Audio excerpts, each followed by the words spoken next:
Welcome to World Affairs Today, brought to you by the World Affairs Council, Washington, D.C., a leading forum for global education and international affairs.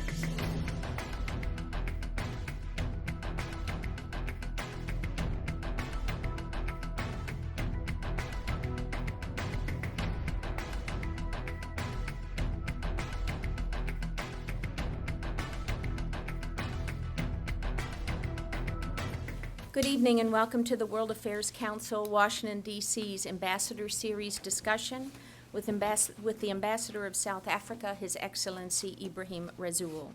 My name is Heidi Shoup. I'm President of the World Affairs Council, and on behalf of the board and members, it's my pleasure to welcome you here. Tonight, as the world prays for Nelson Mandela, we gather to learn more about the Republic of South Africa, a nation of 50 million people and in recent years cited as the S in the BRIC nations lineup for its economic advances. Our speaker is most well suited to discuss not only South Africa's political history and situation, but also to talk about its economic prosperity and future. The ambassador has a long history of involvement in the anti-apartheid struggle, beginning as a high school student and involving leadership in the United Democratic Front and the African National Congress. His social and political involvement has consistently been faith-driven. He has been active in mobilizing Muslims and the broader faith communities for a deeper understanding of Islam and faith under conditions of oppression, under apartheid, and currently under conditions of globalization. The ambassador led various government departments, including health, welfare, finance, and economic development. He has served as a member of parliament, as special advisor to the state president of the republic, and as premier of the Western Cape. In that capacity, he was instrumental in attracting foreign investment to the province, worth approximately $1 billion, having the highest provincial economic growth rate, and making significant strides toward achieving the Millennium Development Goals. For his contribution to South Africa, Ambassador Rasool has been the recipient of numerous leadership awards, including the Visionary Leadership in Public Good Award from the World Congress of Muslim Philanthropists in 2008, and in 2005 he was awarded the Foreign Direct Investment Africa Personality of the Year by the Financial Times in London. Mr. Rasool is also the recipient of the Nelson Mandela Award for Health and Human Rights, presented to him by the Kaiser Family Foundation in 1998. He's the founder of the World for All Foundation, a foundation that rethinks the intellectual tools available to Muslims and faith communities, that creates cooperative relations between faiths, cultures, and communities at a global level. We are honored to have him with us here this evening. Along with the ambassador, we are delighted to have Jennifer Cooke as the discussant. Ms. Cooke is the director of the CSIS Africa program, which she joined in 2000. She previously worked in the House Foreign Affairs Subcommittee on Africa in the Congress, as well as for the National Academy of Sciences. She earned an MA in African Studies and International Economics from the Johns Hopkins School of Advanced International Studies. The ambassador and Ms. Cooke will take questions following the presentation. Please now join me in welcoming Ambassador Ebrahim Rasool and Ms. Cooke. Thank you very much, Heidi, and thank you very much to the World Affairs Council. It's great to be once again in the World Affairs Council family, and especially in what I now call my hometown, at least for another year, which is Washington, D.C.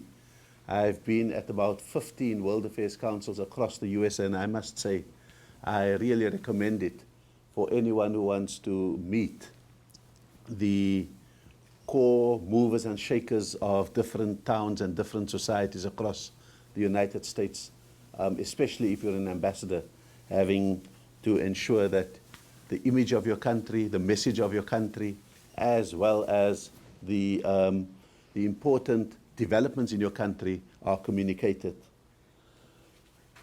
I've just returned over the July 4th weekend from South Africa, having gone to the country in order to receive President Obama on his South Africa leg of his African visit. And I think that the persistent question to President Obama was, is he doing this visit to Africa because of a country with 5 letters starting with a C, China, and its presence on the continent. I think people are also very aware that in March 2013, BRICS hosted a summit in South Africa, and that's the summit of Brazil, Russia, India, China, and South Africa. What South Africa did was to invite all African heads of states to the BRICS summit in order that we speak with an African voice to other emerging markets across the world. And so this was another question whether President Obama was looking after US interests after a very successful BRICS summit was hosted in Durban, South Africa. And I think that it really is one of those very important summits that was held by the key emerging markets in the world. I think if one were to look at the BRICS component of the emerging markets, then you're looking at a number of countries that have 15% or the equivalent of 10 trillion US dollars of the world economy amongst those BRICS countries. If you were to look further, 40% of the world's currency reserves are housed in those BRICS countries, mostly in China. And over a third of the world's population reside in those BRICS countries. So it's a fairly powerful conglomerate of countries and then a fairly powerful gathering of the key emerging markets in the world. And so it was no surprise that Jim O'Neill of Goldman Sachs, who coined the term BRIC without the S, when he said it's not entirely obvious why South Africa was included in this group of countries, because it doesn't have the billion people population that China or India has. It doesn't have the high growth rates. It's growing at 3% currently after 2008. It doesn't have the 8%, 9% growth of other BRICS countries. It doesn't have the size of the economy that some of those other BRICS countries has. And so he wondered aloud, why did South Africa join the BRICS countries? I think the fact of the matter is that South Africa did not lobby to be in BRICS. It was asked. It was invited into the BRICS countries. And it has all those differences that Jim O'Neill would be able to point at. But the important point is that the BRICS countries, the key emerging markets across the world, needed a foothold, a deposit, if you must, into the African continent. Because they are recognizing what I think President Obama came to acknowledge in South Africa, that here you have the second fastest growing region in the world, Africa, and it's relatively isolated from the global economy. 6 of the fastest growing national economies in the world are to be found in Africa.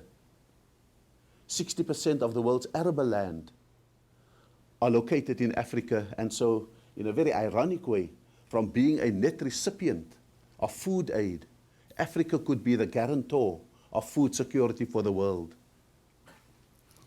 And so you've got an emerging middle class across Africa that numbers at about 300 million at this moment, all disparate, all in different countries, but cumulatively numbering 300 million.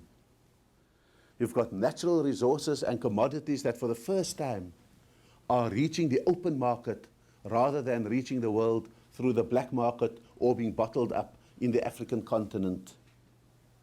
Most importantly, the rate of return on investment in Africa is the highest anywhere in the world.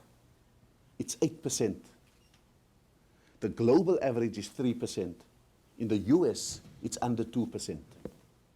And so what the world understands is that if you want to make money in a the midst of a global recession, you've got to be in Africa. And BRICS has understood that and needed a safe landing into the African continent. And so they chose who would be the country that they should link up with in order to reach this African opportunity. And I think that South Africa presented itself almost as a safe landing, as a gateway, as a platform into the opportunity of sub-Saharan Africa. They were looking for a banking system that could transact 24/7. And South Africa offered that banking system because it has the second best banking system in the world today, obviously after the Swiss. That it needed a legal system that will be justiciable anywhere in the world. If you transact and contract in a place like South Africa, you need it to be justiciable anywhere else in the world. It needed a reliable rule of law that could look after any investments that are to be made, but most importantly, it needed partners who could share risk. And today, the African continent has 20 homegrown multinational corporations, each with an average annual turnover of about $3 billion US, many of them in South Africa. And so, for the first time, we're not asking investors to take all the risk on their own, but we're beginning to say to investors, we have partners who can share risk with you, who can share capital raising with you, who could hold hands with you as you reach this African opportunity. And so, in a very real sense, when I characterize South Africa's entrance into BRICS as being a deposit on the African opportunity, I speak about the need for BRICS to have that base on the African continent in order for it to be able to move in. Some of the economic changes that's happening across the African continent are phenomenal. For the first time, there's a coherent set of projects under the new plan for Africa's development that encompasses not only infrastructure, not only economic development, but also the attainment of the Millennium Development Goals, how to push back poverty, how to push back ignorance, how to push back disease, and all of those kind of things. And for the first time, there's a coherent sense of Africa-wide planning that is going on and that touches almost every other country. For the first time, there's an investment in infrastructure, not the kind of infrastructure we've inherited from colonialism, where the railway line runs from the mine to the port. For the first time, you've got transport infrastructure that connects countries to themselves and countries to other countries. And billions of US dollars are being dedicated towards the idea of creating this regional integration across Africa, because a priority for us is intra-African trade as the precursor to global trade that we must have in the world. I think it's in that context that we must be able to see President Obama's visit. For Africans, it's good to have an investor who doesn't have as many strings attached to their investments as we have with China. But it's not good to put all our eggs in one basket. I think what Africa needs most of all at this very critical moment is an alternative to the easy investments. We need a choice in the world. We need a choice of markets. We need a choice of capital. We need a choice of partners in the global economy today. I think the point that we're making is, if we had a choice between an investor who extracts your minerals or an investor who adds value to your minerals, who would we choose? If we had a choice between an investor who built infrastructure from the mine or the factory to the harbor or the airport, or one who built infrastructure that connected our economy and integrated the continent, who would we choose? If we had the choice between an investor who brought their own labor or an investor who developed the human capital across the African continent, who would we choose? It's particularly in those latter categories that we have not had much choice. And I think it's in terms of reaching those latter categories of investments that I think Africa welcomed the visit by President Obama over the last 2 weeks. I think it was also the signal that the United States was willing to engage Africa in a completely different way, with a completely different mindset and with a changed paradigm. We have yet to understand whether word will meet practice, but I think that certainly the words were encouraging. I think that there was an emphasis on helping Africa's industrialization, on sourcing locally in Africa as well. There was an emphasis on developing human capital. Now, that would be wonderful for Africa, but it would be as wonderful for the world, because over the next 2 decades, Africa as a continent will have 50% of the world's population under the age of 35 living there. That's a curse or it's a blessing. We understand that, and I think the United States is beginning to understand it. If undeveloped, that 50% of young people that will be in Africa, if undeveloped, could be the source of new insecurity in the world. But if invested in, it could be the source of the next generation of human capital in the world, the next generation of skills, the next generation of entrepreneurs, and the next generation of scientists and technology drivers in the world today. And I think that that's the urgency that I think we face. We understand that countries like the United States are facing enormous economic challenges. Not only do we think that you should be interested in what is happening in Africa, but more than that, we think in your own interest, you should be involved in Africa. And when I say in your own interest, at the one level, it's the security interests, because otherwise you've got frustrated, unemployed, uneducated young people at the mercy of the siren songs of fundamentalism, extremism, and other sources of instability. But we also think that it's in your interest because maybe as long as it takes for you to recover from a global recession, it may take even longer for Europe, your traditional trading partners, to recover from a global recession. You can hang around and wait for that to happen. Or you could be saying, we need to build courage in order for us to move onto the African continent and be part of that great economic revival that is taking place in Africa.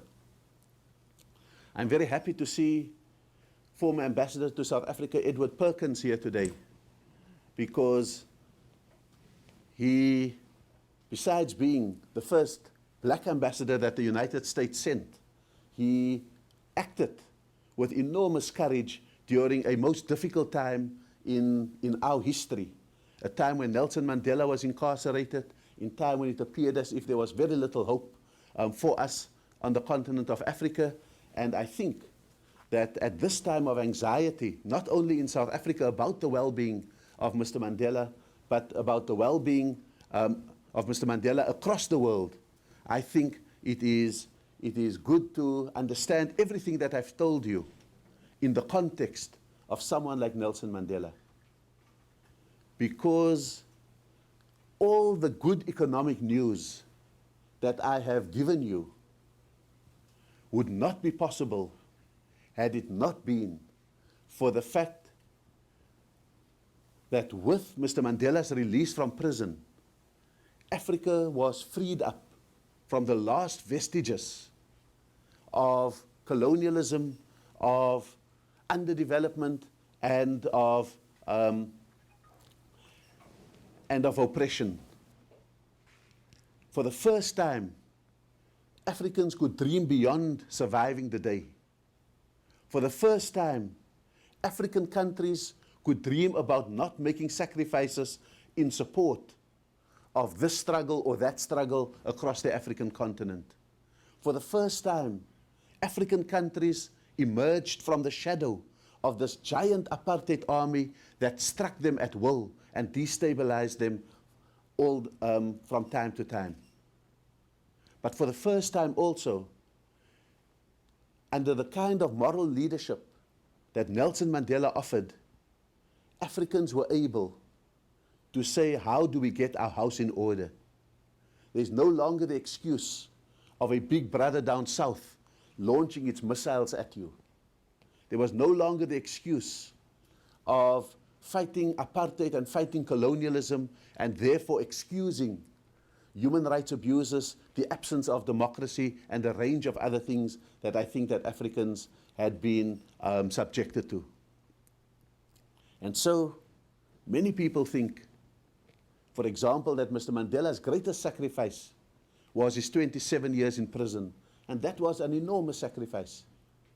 But probably equal to that could almost be the fact that when anyone could be president for life, when anyone would not struggle to get a second term as allowed by the South African Constitution, it would be Nelson Mandela. Nelson Mandela, however, chose after one term to retire. And when asked why, when he could have taken a second term, he said, because I need to show all African leaders that you don't have to take the maximum.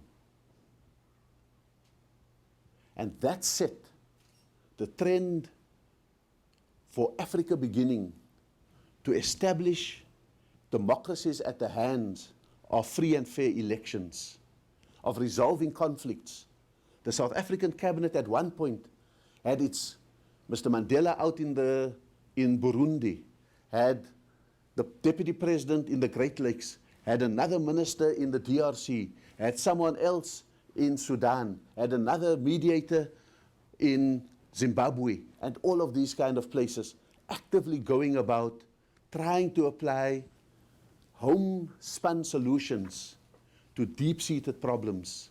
Today, our economic revival is really the result of a political transformation that has overtaken the African continent.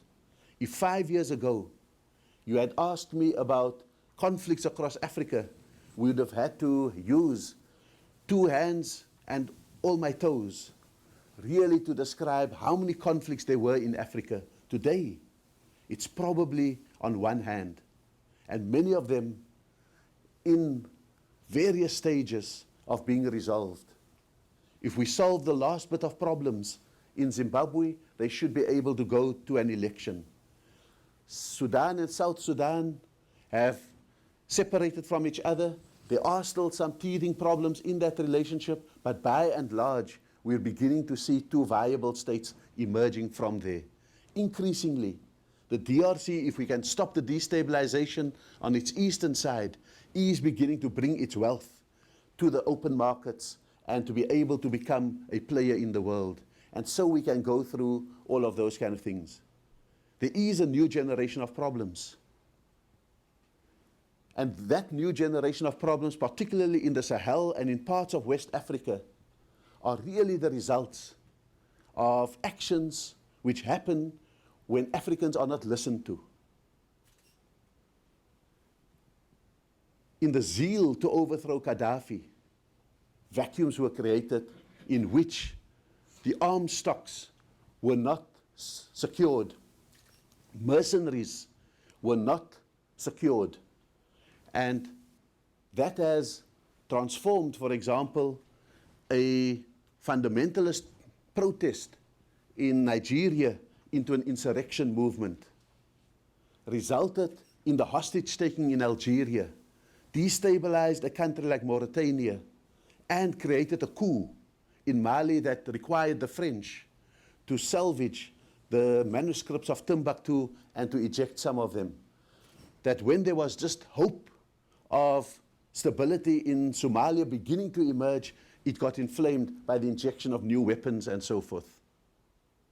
I think we're still going to have to calculate what the impact would be of the events in Egypt over the last while. We all have our favorite sides in what is happening in Egypt. The fact of the matter is, it's Africans and the Middle East that I think would have to live with the consequences of sending out the wrong signals about how utilitarian can democracy be. Can you overthrow people, democratically elected, whose politics you don't like? Is democracy as pliable as all of that? And so I think those are just some of the new challenges that are emerging. But for the first time, I think as Africans, we feel a confidence that even those storms can be weathered. For the first time, we have an African Union that can marshal our attention in one direction, that can strongly stand up and be able to say we can solve our problems. Part of the paradigm shift that President Obama occasioned in his visits through Africa was an understanding that maybe we should, or maybe the United States' role in Africa should be in support of African efforts to solve problems rather than to intervene over the heads of African efforts. That may be the hard lesson learned out of the Libyan expedition. And so I think if we can continue deepening democracy, extending the rule of law, building a human rights culture across Africa, if we can continue to do that, if we can continue to reap the rewards of investment in our infrastructure, investment in our human resources, educating the young, beginning to industrialize the African continent, we can be doing that. Our challenge to President Obama when he visited was, what will your legacy be in relation to Africa?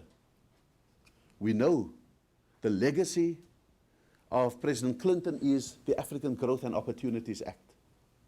The legacy of President Bush is PEPFAR in the fight against HIV and AIDS. We said to President Obama, what would you want your legacy to be in Africa? He said, what advice do you have? Our president said, you must preside over Africa's industrial revolution so that we don't remain a commodities market, but we become an industrial entity in the world. President Obama rightly said, that's a huge challenge. I think wisely, President Obama understood that the barrier to Africa's industrialization and its industrial revolution is the absence of energy poverty across the African continent. If anyone looked at a satellite picture of the world at night, the darkest area, not because of the color of its people, but by the absence of light, the darkest area in the world is the African continent, which is the most eloquent indicator of the poverty and deficit in energy that we have. It is therefore with great appreciation that we latched onto President Obama's undertaking that Power Africa must be his legacy on the African continent and the legacy of the United States under his leadership on the African continent. We think that just like we have done on every other technological basis, that we can jump and skip technologies.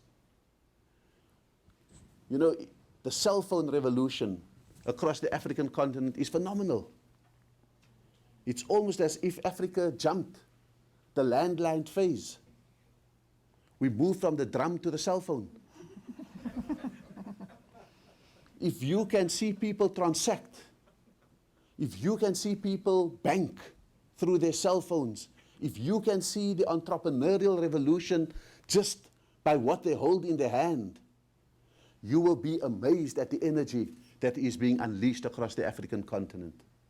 If you can imagine that we moved from counting on our fingers and our toes to now having laptops and tablets, skipping entire generations of ICTs. That's the energy that Africa is unleashing. I believe that even in energy, Africa has the greatest promise in the world to move from burning wood to solar energy, to wind energy, to hydroelectric energy, to unconventional sources of energy. We will continue to use an amount of fossil fuels, but I think we probably hold the greatest promise of making a contribution to a better climate in the world today. And to end up, I really want to say that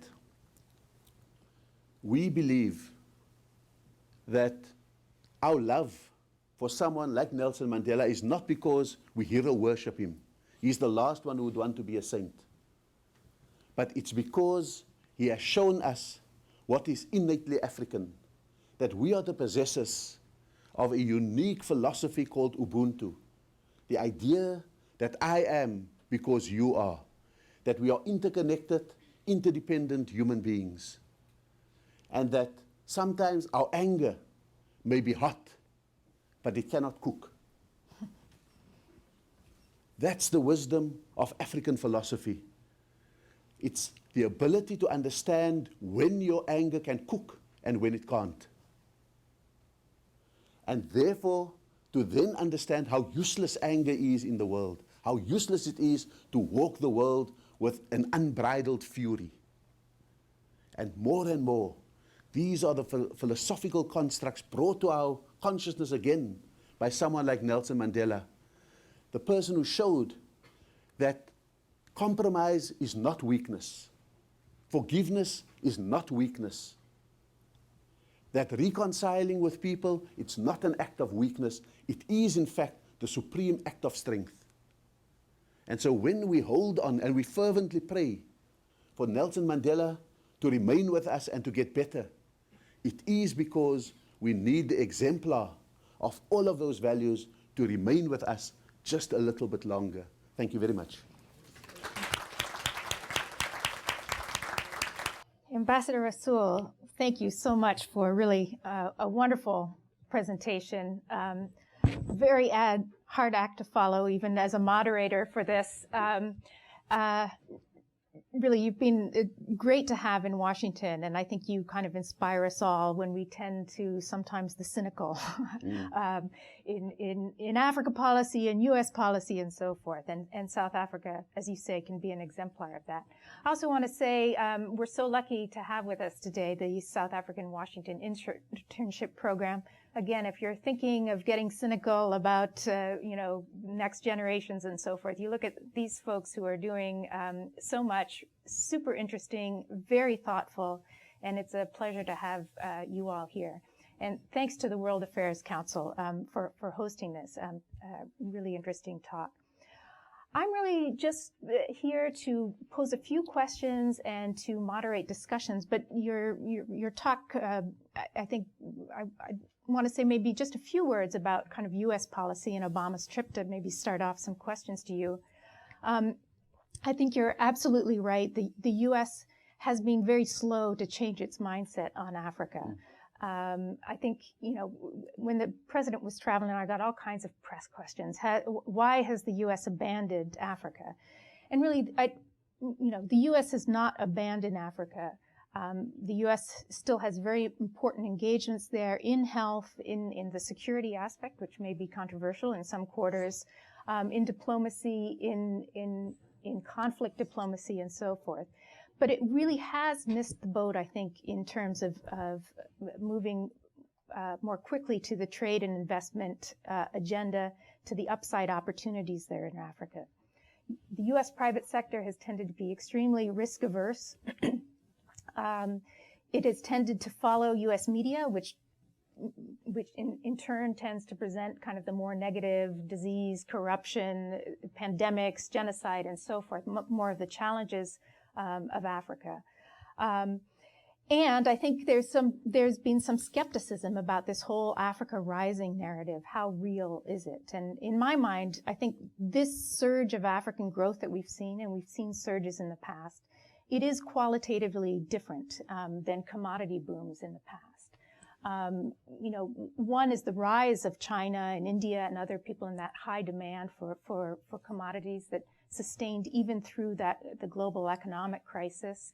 But it's not just about commodities. You're seeing this explosive expansion in telecommunications, ICT, in banking, in construction, in retail sales and mass mart. And now Walmarts and the like are starting to take a new look at Africa. Boeing has made big strides in Ethiopia, in South Africa, in Kenya.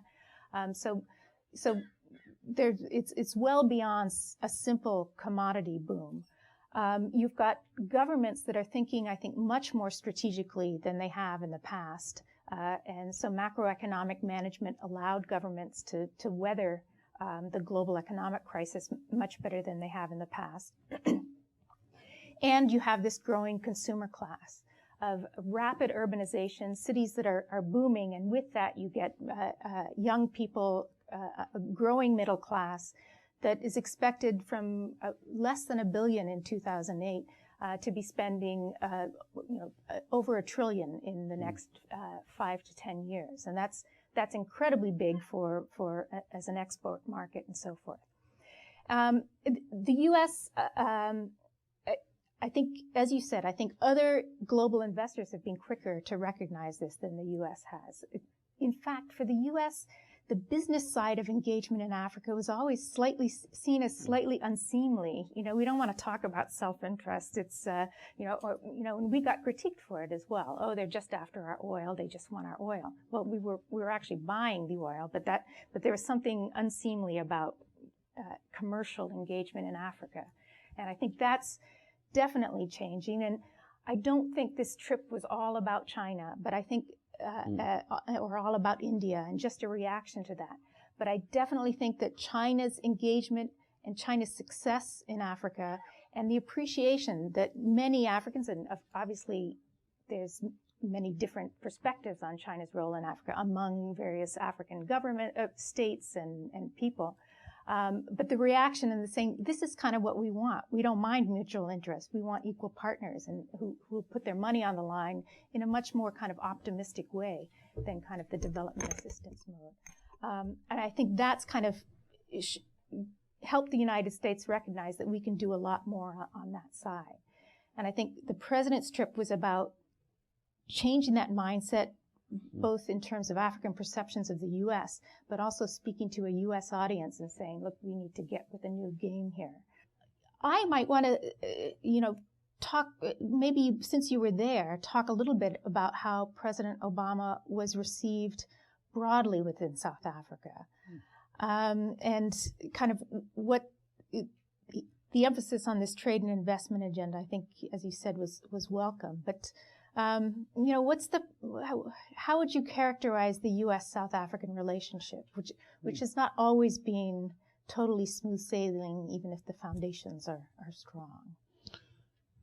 I think in the discussion between Presidents Obama and Zuma, the characterization of the South Africa-U.S. relationship was essentially that it's strong, but that we have areas of tension, but those are all areas of tension at the multilateral level. It's where we disagree on third country issues. And so the bilateral relationship, when we deal with each other, I think we find each other on a number of values that we share, a number of political precepts that we share and so forth. And certainly, I think increasingly economically. We have a very strong trade relationship with the United States, and largely because of the African Growth and Opportunities Act. There's about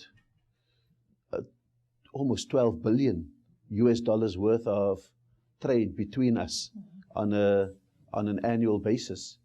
I think that, just quickly to add, I think we are able to export to the US from simple oranges to the most sophisticated Mercedes-Benzes, all with a stamp made in South Africa.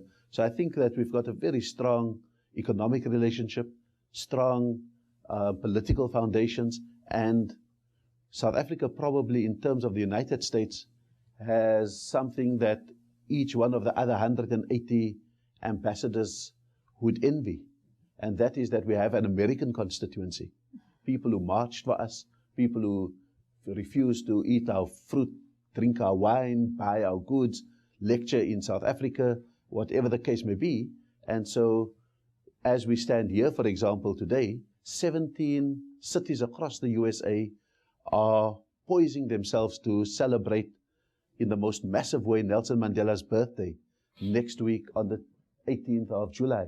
So I think that it's relationships that transcend government. Mm-hmm. But as I've pointed out in my presentation, I think we often have different perspectives on what needs to be done in different countries, how to resolve problems, how to approach the Middle East, how to deal with the nuclear threat, etc., etc. And I think the resolve by the two presidents was really, on these issues, we actually have to continue speaking to each other. The approach that I take is that the world doesn't need a single mechanism to solve problems. I think that the US may have the ability to be tough on states which go rogue in terms of nuclear power. South Africa has the moral example of being one of the only countries that have voluntarily dismantled its nuclear weapons. And ironically, we now use that,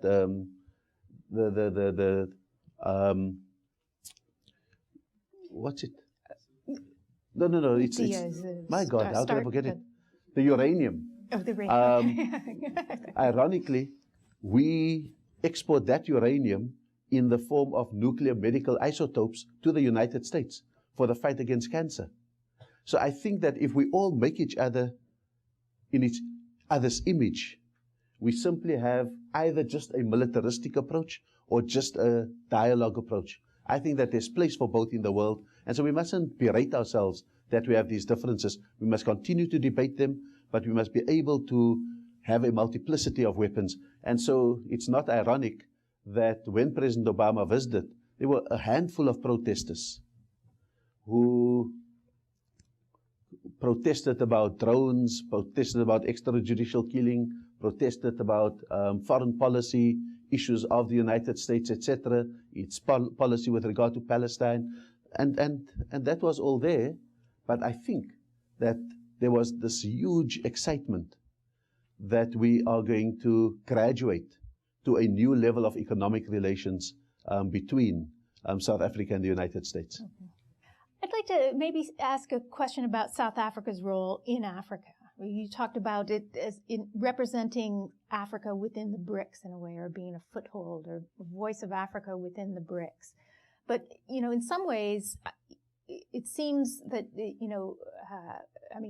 President Mbeki I think, saw himself more as this continental statesman in terms of some of the diplomatic issues, the launch of NEPAD, the peer review mechanism, and the establishment of the African Union, in fact, the successor to the Organization of African Unity.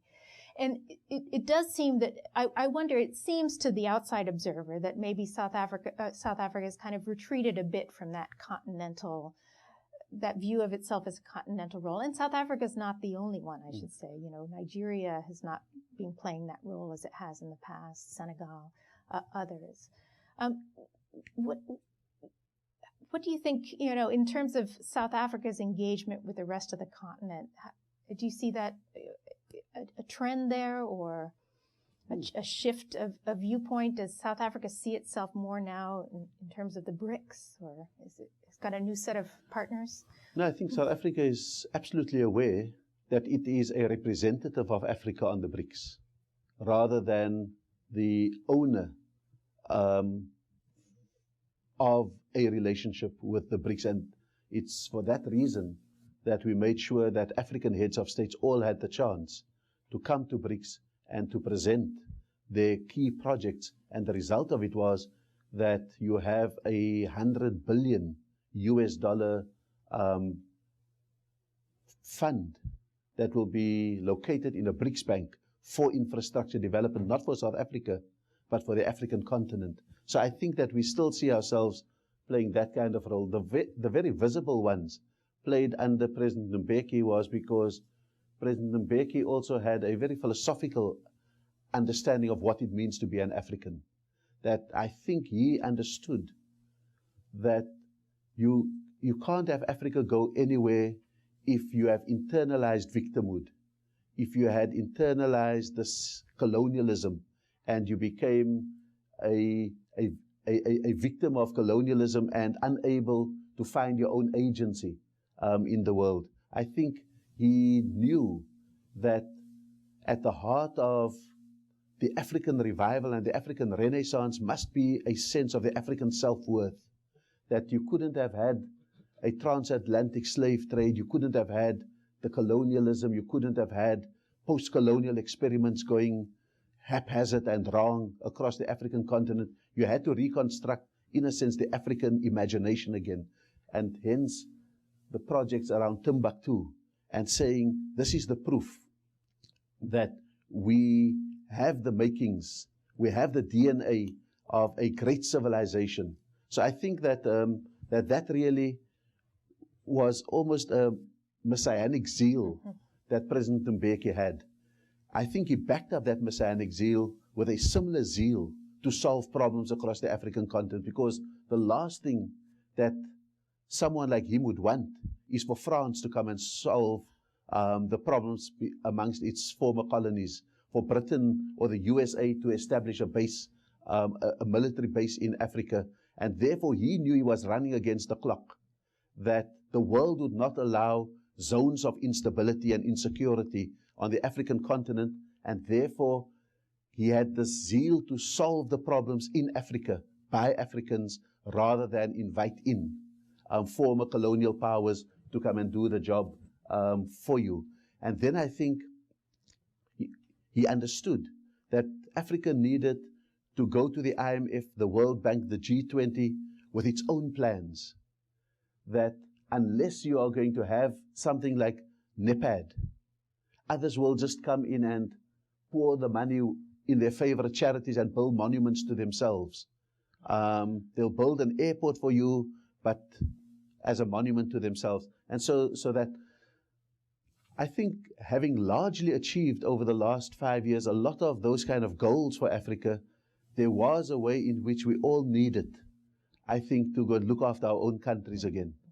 Let's take some questions from the audience. Now, we ask that you move to the mics to ask your questions. Thank you for your speech. I think it was very enlightening. I think you're someone who is uniquely poised in the sense that you both have a foot in the Northern Hemisphere and specifically here in the US, but you've also walked deep roads in the Islamic community worldwide. So I'd like to hear your view. You speak of Africa as a very homogenous concept, as one continent which has to solve its own problems, while the US and US foreign policy views the Islamic side of Africa, or the far north of Africa, very differently and treats it very differently in its foreign policy to sub-Saharan Africa. So what are your views on that? And maybe you could touch on what's currently happening in North Africa and elaborate a bit more on what you said in your speech. Thank you. The reality that we are going to have to deal with is that in a world that is moving out of the politics of order, where it was okay for you to tolerate authoritarian regimes, monarchs, and single-party states and non-democratic, and you could even, I would argue that a lot of Western foreign policy gave the Muslim world a triple bypass. A bypass of democracy, a bypass of human rights, and a bypass of freedom, because the politics of order, which were dictated to a large extent by the need for energy security, the security of the State of Israel, and I think some of the other issues, the geopolitics of that Middle East has meant that that triple bypass was sustained. I think what we now need is to understand that there is a yearning for democracy and for human rights in those areas. The question is, can it come without the identity of being Muslim? And can it come without its Muslimness and its Islam being inscribed in the character of the society? What you're dealing with, I think, are two worldviews. One in which, in the West particularly, the art of secularism has been perfected, almost the separation between religion and state. I think that we may have to consider a relationship in which the Chinese wall between religion and state may have to yield to the porous wall. When I visited Egypt just after the election of President Morsi, and the Brotherhood invited me as a known Muslim who had worked the democratic system in South Africa, and said, how do we find the nexus between Islam and democracy? One of the first things I said was, we have to find a formulation in which the values and principles of the religion can infuse society, but not the rules and regulations.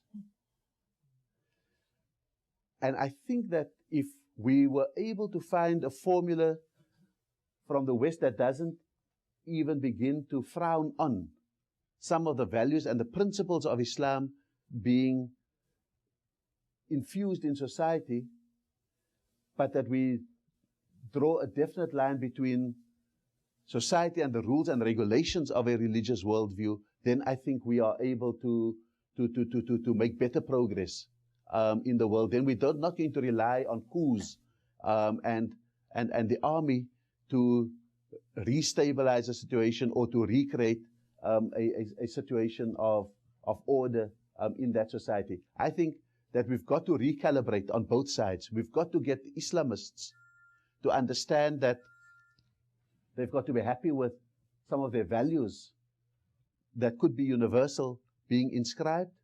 And I think from the Western side, we've got to understand that part of the identity of those states may have to be intertwined with their identity as Muslims. Nigeria is poised to overtake South Africa as Africa's biggest economy. If that were to happen, certainly the conversation seems to have moved from whether, if that will happen, more towards when it will happen.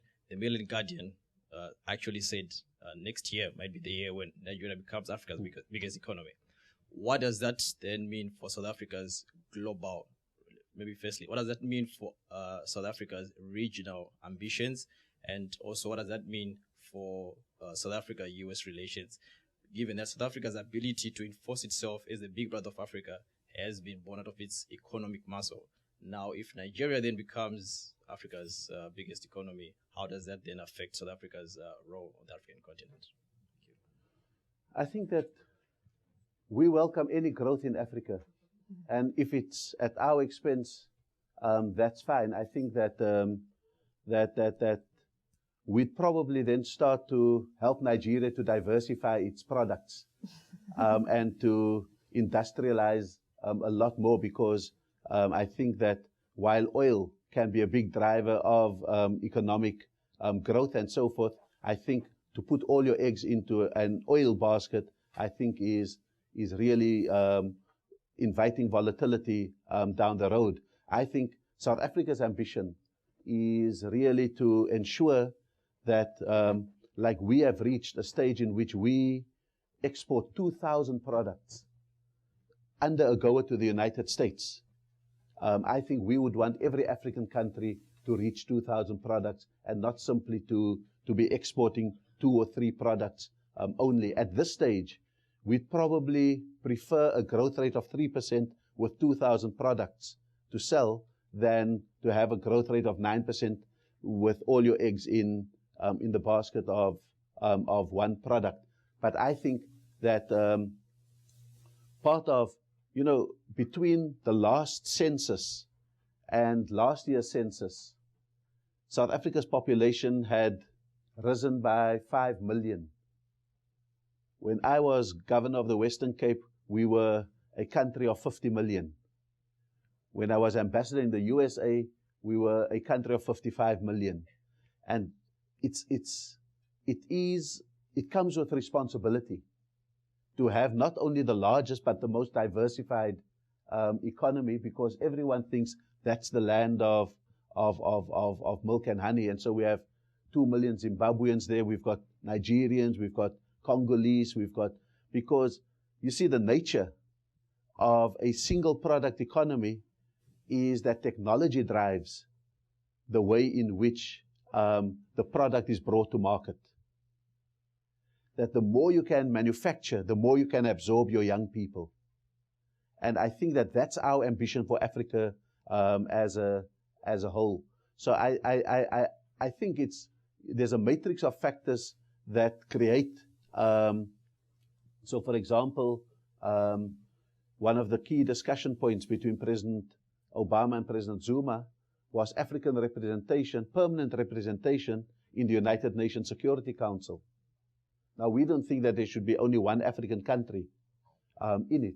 I think that because of, and to get away from the idea of a homogeneous Africa, I think that there are probably 4 major centers of African representation in the United Nations Security Council.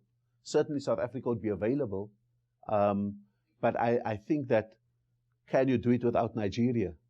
Can you do it without someone on the eastern side of the continent? So I think that these are things that we can work through cooperatively.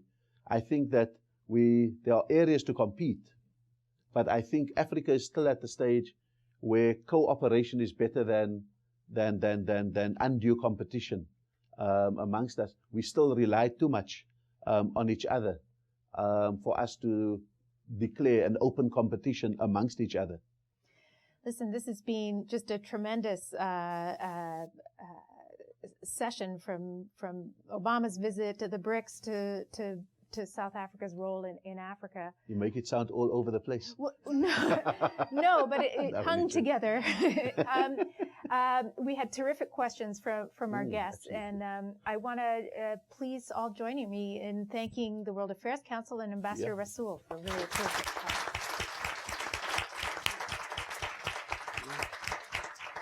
Thank you for joining us for World Affairs Today, a production of the World Affairs Council, Washington, D.C.